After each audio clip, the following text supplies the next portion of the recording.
for anybody who does anything really well, regardless of the activity, but something as elevated and elevating a human activity as music making, they are joyful in their work.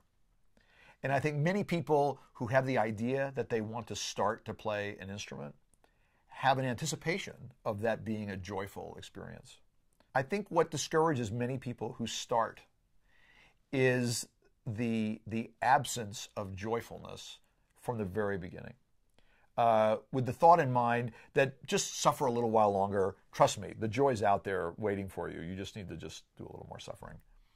And you know, I have to tell you, any of us who has the privilege of having a job that we would do even if we didn't get paid to do it, experiences primarily joyfulness in doing this. So, I mean, there are a lot of things I don't like about my job. I mean, I don't like committee meetings. I don't like a lot of the administrative stuff I have to do. But that's a trivial price to pay compared to the joy I take in teaching and making music with people and those kinds of things. You know, I think a lot of times people imagine that as a teacher, my role is to give you knowledge and skills. And the attitude part, you got to take care of that on your own. But I'm going to tell you, I mean, superb teachers shape attitudes as well. And people who are successful musicians aren't successful only because they have the skills and they have the intellectual thinking to make good music.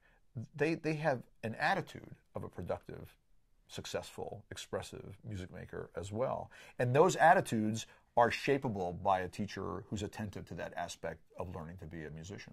So my, you know, sort of, whether this is a parting shot or not, but something to think about all the time, is that primarily music making should be joyful. There's certainly struggle involved. There's things about practicing that make your fingers hurt and sometimes are boring and tedious and those kinds of things. You just got to do the work to actually make the stuff happen. But if those struggles are not highly goal-directed and they're not punctuated by accomplishment that results in some joyful aspect of music making, then we're wasting our time. We ought to go be doing something else besides music making. And it shouldn't be hard for us to understand why somebody who anticipates wanting to play an instrument because of what it's going to bring them in terms of personal reward and satisfaction and joy decides, I don't want any part of this. This isn't what I'm doing.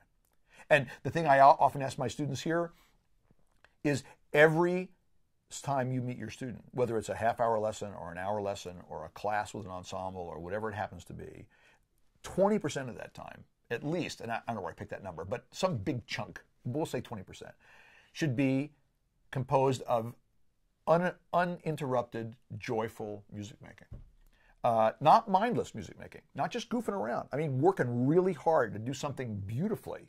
But if that experience doesn't happen every time you pick up an instrument, then it shouldn't be hard for any of us to understand why many people put the instrument down and then never pick it up again. Because that's why you pick it up, that's why I pick it up, because I can pretty much count on, no matter what's going on, I can pick up this instrument and I can make something lovely happen that is so satisfying to me that it motivates me to get through all the struggle that I have to do to develop the technique to do ultimately what I want to do as a player.